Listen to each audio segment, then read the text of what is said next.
Hi students, I am Malar. Welcome back to my channel. இன்னைக்கு நம்ம வீடியோல 12th standard maths chapter 9 example 9.11 பார்க்க போறோம். வாங்க என்ன क्वेश्चन கொடுத்திருக்காங்கன்னு பார்க்கலாம். Evaluate 0 to pi by 2 cos theta divided by 1 plus sin theta 2 plus sin theta into d theta. அங்க பாருங்க நியூமரேட்டர்லயும் இந்த theta term இருக்கு, டினாமினேட்டர்லயும் theta term, that is sin cos term இருக்குது. இது நம்ம கொஞ்சம் மாடிஃபிகேஷன் மெத்தட்லாம் பண்ணனும். கொடுத்திருக்க ப்ராப்ளத்தை i ன்னு எடுத்துக்கலாம். I equal to integral 0 to pi by 2 cos theta divided by 1 plus sin theta into theta. Sin theta into 2 plus sin theta into d theta. Okay ma. இப்போ நம்ம என்ன பண்ண போறோம்னா let u equal to sin theta. அதாவது sin theta வை நம்ம u ன்னு எடுப்போம். இப்போ நம்ம இதை டிஃபரன்ஷியேட் பண்ணலாம். அப்போ டிஃபரன்ஷியேட் பண்ணும்போது du by d theta, அதாவது theta வை பொறுத்து டிஃபரன்ஷியேட் பண்றோம். sin theta வை டிஃபரன்ஷியேட் பண்ணும்போது நமக்கு cos theta ன்னு வரும். cos theta, அப்போ du equal to cos theta into du. ஓகேமா, cos theta into d theta, சரி d theta.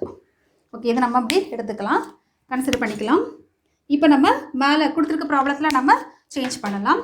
I equal to limit apply பண்ணடா. இப்போ கொஞ்சம் வெயிட் பண்ணலாம். இப்போ பாருங்கள், இந்த இடத்துல cos theta into d theta, புரியுதாம்மா? cos theta into d theta க்கு பதிலாக என்னம்மா சப்ஸ்டியூட் பண்ணலாம்? duன்னு சப்ஸ்டியூட் பண்ணுவோம். சரியா? du divided by 1 plus sin theta நம்ம என்ன எடுத்தோம்? uன்னு எடுத்தோம். So 1 plus u bracket 2 plus sin theta. அடுத்தமா sin theta எப்படின்னு எடுத்தோம்? uன்னு எடுத்தோம். So u 2 plus u 2 plus u. Okay, புரியுதாம்மா? இதை நம்ம எப்படி எழுதிக்கலாம்? இதில் நம்ம லிமிட் எப்படி சேஞ்ச் ஆகும்னு பார்க்கலாம். அதாவது லிமிட் பாக்ஸ் போட்டுக்கலாம். இது வந்து என்னது? தீட்டா, தட் இஸ் இப்போ நம்ம என்ன சேஞ்ச் பண்ணிக்கோ? யூவை மாற்றிக்கணும். தீட்டாவாக இருக்கும்போது எப்படி இருந்திருக்கு? லிமிட் வந்து 0 to pi by 2. புரிஞ்சுதாம்மா? அதை நம்ம தீட்டாவாக இருக்கிறத நம்ம எப்படி மாற்றிட்டோம்? யூ டேர்மாக மாற்றிட்டோம். ஸோ யூவாக இருக்கும்போது என்னங்கிறத பார்க்கலாம். ஃபஸ்ட்டு சப்ஸ்டியூட் கொடுத்துருக்குது யூ ஈக்குவல் சைன் தீட்டான்னு எடுத்துக்கலாம். Sine theta. இப்போ சப்ஸ்டியூட் தீட்டாக்கு பதிலாக 0 சப்ஸ்டியூட் பண்ணுறோம். Substitute u theta equal to 0 substitute பண்ணும்போது என்ன வரும்? சைனுக்கு 0 டிகிரி 0. ஓகே, 0. அப்போ இந்த இடத்துல நமக்கு 0 வரும். அடுத்து substitute theta equal to pi pi 2. அப்போது சைனுக்கு பை பை 2 என்ன வரும்? பை பை 2னா 90 டிகிரி. 90 டிகிரி நமக்கு 1 வரும். ஸோ நமக்கு 1. அப்போ லிமிட் எப்படிமா சேஞ்ச் ஆகுது? 0 to 1 நமக்கு சேஞ்ச் ஆகுது. இதை கொஞ்சம் கரெக்டாக ப்ராப்பராக எழுதிக்கலாம். I equal to integral 0 to 1 divided by 1 plus u plus 1 எப்படி எழுதிக்கலாம்? u plus 2 into du. Okay, இதில் ஒரு சின்ன ஷார்ட்கட் மெத்தட் நம்ம ஃபாலோ பண்ண போகிறோம். அது என்னன்னா ஷார்ட்கட். ஓகேம்மா, ஷார்ட் ட்ரிக் அப்படின்னு எழுதிக்கிறேன். ஓகே, இப்போ எழுதிக்கலாம். எப்படின்னா நியூமரேட்டர் ஈக்குவல் டு 1. நல்லா கவனிச்சுக்கோங்கம்மா. ஷார்ட்கட் ஃபார்முலா நியூமரேட்டரில் வந்து நமக்கு 1 இருக்கணும். Divided by denominator equal to consecutive term. புரிஞ்சுதாம்மா? அதாவது நியூமரேட்டரில் தான் 1 இருக்கணும், டினாமினேட்டரில் கன்சிக்யூட்டிவ் டேர்மாக இருந்துச்சுன்னா ஆன்சர் என்னன்னு பாருங்கள். 1 by first term minus 1 by second term. புரியுதாம்மா? இதை வந்து ஷார்ட்கட் ஃபார்முலா, நல்லா ஞாபகம் வச்சுக்கோங்க. இந்த ஃபார்முலா தான் நம்ம இதில் யூஸ் பண்ண போகிறோம். அது மறுபடியும் நான் இப்போ எக்ஸ்பிளைன் பண்ணுறேன். வேறு ஒன்றும் இல்லைம்மா, நியூமரேட்டரில் வந்து 1 இருக்கணும். நம்பர் 1 தான். 1 தவிர வேறு எது இருந்தாலும் இந்த ஃபார்முலா நம்ம அப்ளை பண்ண முடியாது. ஸோ இதில் நியூமரேட்டரில் என்ன இருக்குது? 1 இருக்குது.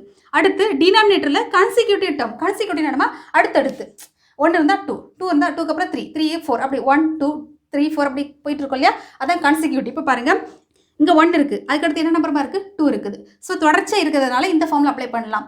ஒருவேளை இந்த இடத்துல 1க்கு பதிலாக 5 இருக்குன்னு வச்சுக்கோமே. இப்போ u plus 5, அடுத்து இந்த இடத்துல u plus 6 இருந்தால் இந்த ஃபார்முலா அப்ளை பண்ணலாம். புரியுதாம்மா?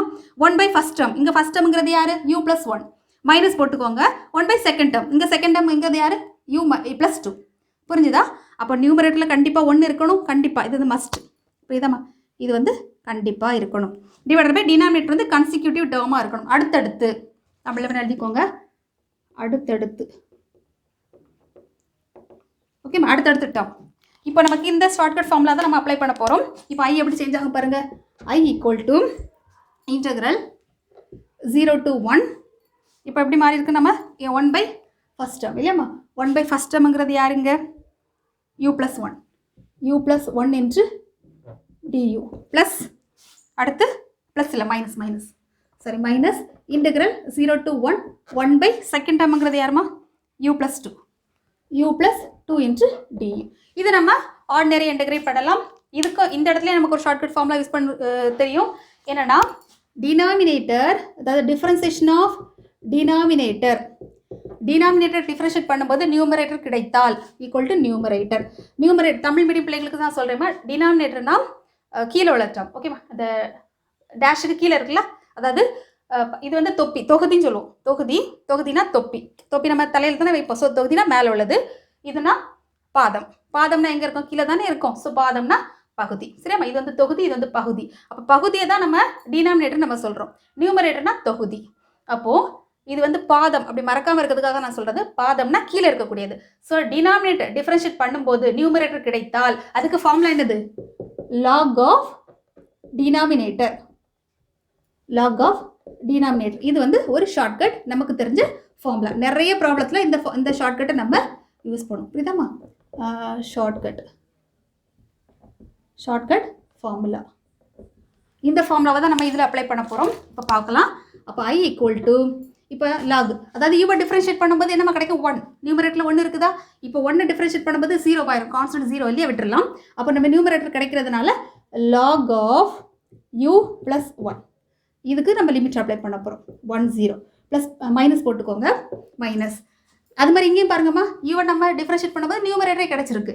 ஸோ அதை நம்ம எழுதலாம். அப்போ log of u + 2, இதுக்கு அப்பர் லிமிட் வந்து நமக்கு 1, லோயர் லிமிட் வந்து 0. இப்போ நம்ம லிமிட் அப்ளை பண்ணலாம். I = log 1 + 1 நம்ம 2 மைனஸ் log 1. இது வந்து ஒரு டேர்ம் இருக்கட்டும், மைனஸ். இதில் நம்ம லிமிட் அப்ளை பண்ணலாம். log of அப்பர் லிமிட்னா 3 ஆகும். log 3 minus log 2. கரெக்டாம்மா? 0 சப்ஸ்டிட் பண்ணால் 2 ஆயிரும். நமக்கு தெரியும் log 1 = 0 இல்லையாம்மா? இதை விட்டுடலாம், 0 ஆயிரும். இப்போ நம்ம இதை சிம்பிளிஃபை பண்ணலாம். I = log 2 அப்படி இருக்கட்டும், மைனஸ். இதில் வந்து ஒரு ஃபார்முலா, லாகுக்கான ஃபார்முலா. என்ன formula? log a minus log b = log a by b. இந்த ஃபார்முலா தான் நம்ம இதில் அப்ளை பண்ண போகிறோம். புரியுதாம்மா? இது log a, இது log b. இப்போ மைனஸ் போட்டுக்கோங்க. அப்போ நம்ம log of a by b. அப்போ ஏங்கிறது 3, bங்கிறது 2. இப்போ பாருங்கள், இது வந்து log a, இது log a, இது வந்து நமக்கு log b. இப்போ நம்ம அந்த ஃபார்முலா அப்ளை பண்ணலாமா? அப்போ I = log a by b, ஏங்கிறது 2 டிவைடட் பை bங்கிறது 3/2. இதை நம்ம இன்னும் கொஞ்சம் மாடிஃபை பண்ணலாம், சிம்பிளிஃபை பண்ணலாம். log of 2 × 2 டிவைடட் பை 3, அதாவது I = log 4/3. இதான் நமக்கு தேவையான இந்த ப்ராப்ளத்துக்கான ஆன்சர்.